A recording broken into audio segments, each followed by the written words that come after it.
أغرف قبيليهم إما ناس نتللين تقبيليت أزولك المهلا دي ثدرت نيال أغرف ولا شي قعرن ديكس أموناديهم غاف بريد يسوفون الحلي تقبيليت تموت تقبيليت تشين ميعرقو بريد دي الجزائر أوار 80 يسقسي. Dans la vie d'un peuple, il n'y a pas plus ardu que le chemin de la liberté. La Kabylie s'était égarée pendant 80 ans dans l'algérianisme. ويد إلا ندير نضبر نفلاس يقرا ينس ميت نظار أسنين دار. Ces élites avaient souvent pris l'ombre pour la proie, l'Algérie pour la Kabylie. En 2001, nous avons forcé le destin en osant réclamer un statut d'autonomie régionale pour retrouver la voie vers nous-mêmes. Il a fallu beaucoup d'autorité pour imposer la mise sur pied d'un gouvernement provisoire, la NAVAD, puis pour faire évoluer la revendication stratégique du MAC de l'autonomie vers le droit à l'autodétermination du peuple kabyle. Cette autodétermination, pour les besoins de la pédagogie et son adoption progressive par la société, nous avons commencé à l'expliquer comme un choix entre plusieurs options. Le statu quo est évacué par tous, laisser place libre au choix uniquement entre l'autonomie et l'indépendance, avec une insistance croissante au fil du temps sur l'option d'indépendance. Le MAC et ses militants sont d'ailleurs traités par la presse algérienne comme étant des séparatistes et par notre propre presse comme des souverainistes ou des indépendantistes. Pour en finir avec cette ambivalence, ce quiproquo, on ne sait pas si c'est l'indépendance ou c'est l'autonomie, les pré-congrès qui se sont tenus avant Azzellal avaient donné l'opportunité de rectifier et d'affirmer de manière massive l'option d'indépendance au détriment de l'autonomie. Cela s'est traduit par un réaménagement des textes, notamment le projet pour un État kabyle qui proclame que, selon le considérant 16 de son préambule, la Kabylie a rempli tous les critères requis à l'accession au statut d'un État souverain siégeant au sein de l'ONU. Il n'y a pas plus indépendantiste que cela. Deuxièmement, selon le chapitre 1, article 7, alinéa 2, la Kabylie, dans le respect des normes internationales, exercera son droit sur son espace aérien et maritime, ce que ne peut faire une autonomie. Dans ce chapitre 3, intitulé « De l'État kabyle », il est précisé à l'article 7, quelle que soit la forme de l'État issue du référendum d'autodétermination, le peuple kabyle exercera une souveraineté pleine et entière sur son territoire, sur ses ressources et ses richesses naturelles, existence ou à découvrir. Les textes sont donc très clairs et je préfère prendre leur non-respect par un responsable du MAC pour leur ignorance que pour leur déviation, ce qui est déjà très grave en soi. Que personne ne s'y trompe. Notre discours du 25 septembre, qui venait rappeler une évidence sur la signification de notre objectif stratégique, l'autodétermination comme indépendance de la Kabylie, n'était dirigé contre personne. Il n'est nullement à l'origine d'ailleurs de la crise que traverse le MAC. Il n'a fait que la révéler. Pour notre mouvement, plus il grandit, plus les problèmes de sa gestion deviennent plus complexes. Il est certain que cette croissance interpelle et appelle à l'adaptation de nos structures aux impératifs de rigueur. La lucidité et l'efficacité. Oui, il nous faut une véritable révolution dans nos structures et leur fonctionnement, nos réflexes et nos conduites, nos statuts et nos textes doctrinaux. Notre mérite et notre tort à la fois est de l'avoir perçu et énoncé avant les autres.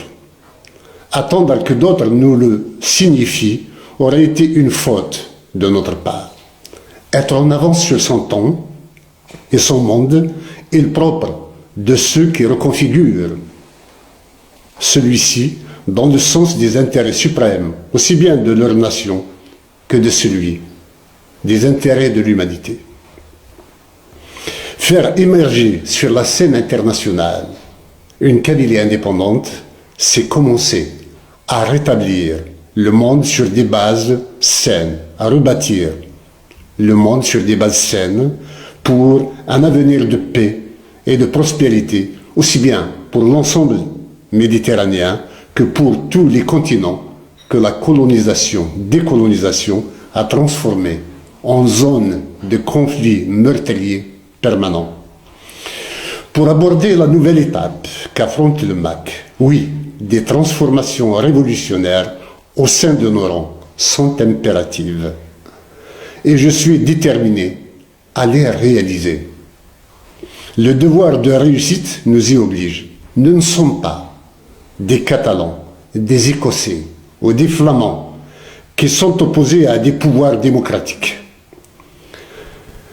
Nous sommes à l'image des Kurdes de Turquie. L'Algérie nous maltraite et nous traite en ennemis dont il faut éteindre l'identité et la langue, y compris par l'extermination s'il le faut. Nous avons le devoir de nous préparer à parer à toute éventualité, y compris dans la perspective de l'effondrement du pouvoir algérien. Il est vital que la Kabylie soit préparée pour protéger son territoire et ne pas être aspirée par la spirale de la guerre civile. Vous voyez donc que nous regardons plus loin que ce que d'aucuns ne le croient. La réaction pour le moins inappropriée du président du MAC suite à ce rappel à l'ordre du 25 septembre a mis le feu aux poudres et alimente une psychose au sein des collectifs militants. On me prête depuis sur les réseaux sociaux, notamment des méthodes staliniennes que j'ai combattues toute ma vie.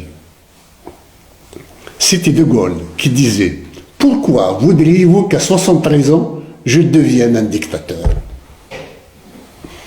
Moi qui ai toujours pardonné à tous ceux qui m'ont fait du mal, à tous ceux qui m'ont déçu pour ne pas dire plus, je ne peux qu'être dans l'obligation, une fois de plus, de donner une chance à M. Etchebib.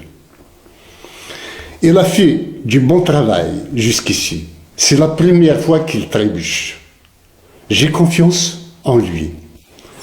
Il a les compétences et les ressources morales pour rectifier le tir et que nous menions tous ensemble les mutations structurelles attendues par l'histoire afin d'y faire entrer le peuple kabyle en tant que peuple indépendant et souverain.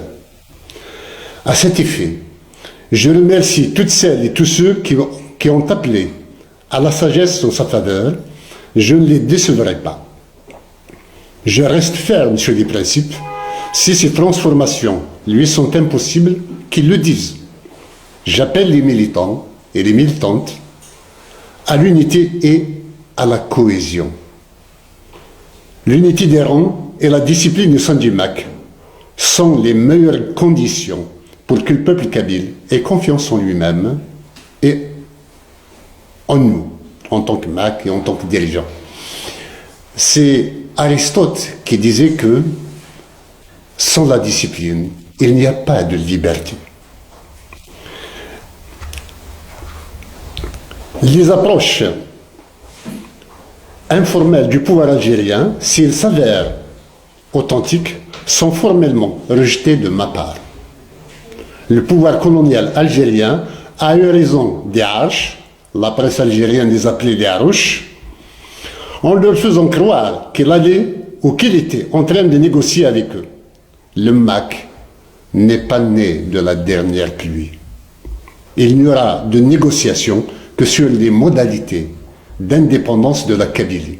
Toute autre option est nulle et non avenue. D'ores et déjà, je préconise que l'on convoque soit un conseil national à la composition duquel la NAVAD doit impérativement participer, soit à un congrès extraordinaire pour examiner 2 points à son ordre du jour. Le premier point, c'est transformer le projet pour un État kabyle en un projet pour l'indépendance de la Kabylie. Le PEC devient PIC. Et on verra même par la suite sur le nom et l'appellation du MAC.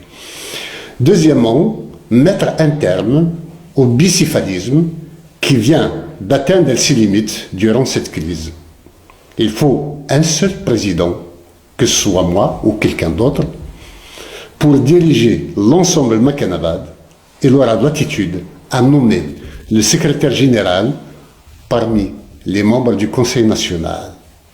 Les crises font grandir celles que nous traversons et salutaires. C'est une merci.